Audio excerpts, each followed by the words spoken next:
নমস্কার বন্ধুরা, সকলকে আমার চ্যানেলে স্বাগত। সমস্ত ধরনের পেনশনার এবং ফ্যামিলি পেনশনারদের জন্য এবার একটি কড়া নির্দেশ জারি করা হলো।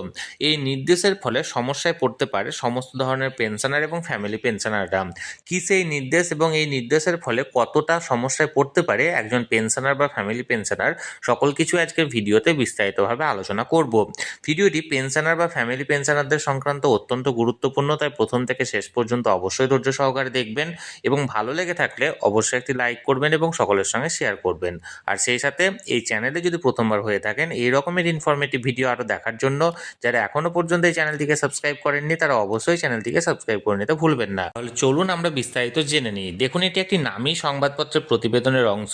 এখানে হেডলাইন্স দেওয়া হয়েছে, পেনশন তোলা যাবে না 3 বছর পর্যন্ত। এবার মূল প্রতিবেদনে কি বলা হয়েছে চলুন আমরা এক নজরে দেখে নিই। দেখুন, এখানে বলা হয়েছে পিএফ গ্রাহকরা চাকরি ছাড়লে বা কর্মক্ষেত্র বদল করলেও পেনশন ফান্ডে টাকা তুলতে পারবেন না। তার জন্য অপেক্ষা করতে হবে অন্তত 3 বছর। বেসরকারি সংস্থার কর্মীরা যাতে পেনশন ফান্ডে টাকা রাখায় আরও বেশি উৎসাহিত হন, তার জন্যই কেন্দ্র এই নয়া নিয়ম আনতে চলেছে বলে খবর। এমপ্লয়িজ প্রভিডেন্ট ফান্ড অর্গানাইজেশন বা ইপিএফও গ্রাহকরা 3টি সামাজিক সুরক্ষা প্রকল্পের আওতায় থাকেন: পিএফ, পেনশন ও বিমা।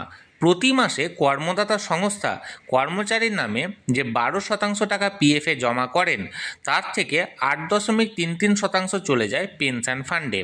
কর্মজীবনে জমা হওয়া ওই ফান্ড থেকে পেনশন দেওয়া হয়। এক্ষেত্রে শর্ত হলো অন্তত 10 বছর পেনশন ফান্ডে টাকা জমা করতেই হবে। কেউ যদি কর্মক্ষেত্র বা সংস্থা বদল করেন, তখন তার পেনশন ফান্ডটিও নতুন সংস্থায় সরানো হয় এবং ধারাবাহিকতা বজায় থাকে। কিন্তু পিএফ গ্রাহক 10 বছরের আগে চাকরি ছেড়ে দিলে বা পিএফে টাকা জমা পড়ার ধারাবাহিকতা না থাকলে তিনি পেনশন পাওয়ার যোগ্য নন। সেক্ষেত্রে তিনি পেনশন ফান্ডের টাকা তুলে নিতে পারেন। আবার কোনো গ্রাহক যদি 10 বছরের আগে একটি চাকরি ছেড়ে অন্য সংস্থায় যোগ দেন, তাহলেও আগের চাকরিতে জমানো পেনশন ফান্ডের টাকা তুলে নিতে পারেন। বহু গ্রাহক এই সুবিধা কাজে লাগিয়ে পিএফের সঙ্গে পেনশন ফান্ডের টাকাও তুলে নিচ্ছেন।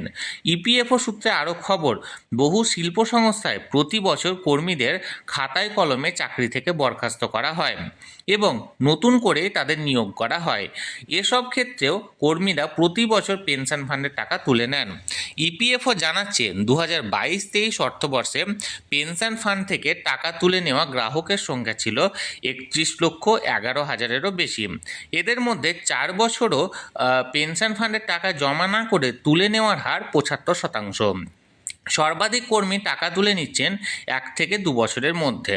প্রসঙ্গত, পেনশন ফান্ডে জমানো সব টাকা কর্মীরা পান না।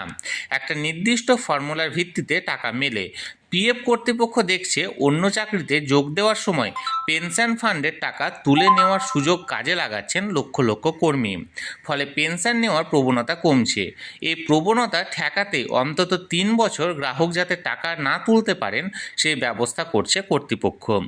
ইপিএফওর কেন্দ্রীয় উচি পরিষদের সদস্য তথা টিইউসিসির সাধারণ সম্পাদক শিবপ্রসাদ তিওয়ারি বলেন, আমরা কেন্দ্রীয় শ্রমমন্ত্রী মনসুখ মান্ডব্যের কাছে আর্জি রেখেছিলাম পেনশন ফান্ডের রিটার্ন বাড়াতে হবে।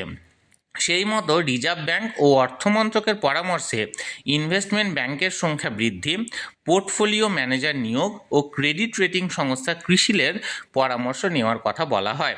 আশা করছি পেনশনভোগীরা উপকৃত হবেন। তাহলে বন্ধুরা, ইপিএস 95 পেনশন সংক্রান্ত যে খবরটি একটি নামী সংবাদপত্রের এই প্রতিবেদনে প্রকাশ করা হয়েছিল, সেটি আমি সরাসরি আপনাদের সঙ্গে শেয়ার করলাম। এই নিয়ে যদি আপনাদের কোনো প্রশ্ন থাকে অবশ্যই কমেন্ট করুন। আর এই ভিডিওটি ভালো লেগে থাকলে অবশ্যই একটি লাইক করুন এবং সকলের সঙ্গে শেয়ার করুন। আর সেই সাথে এই চ্যানেলে যদি প্রথমবার হয়ে থাকেন এই রকমের ইনফরমেটিভ ভিডিও আরও দেখার জন্য যারা এখনও পর্যন্ত এই চ্যানেলটিকে সাবস্ক্রাইব করেননি তারা অবশ্যই চ্যানেলটিকে সাবস্ক্রাইব করে রাখুন।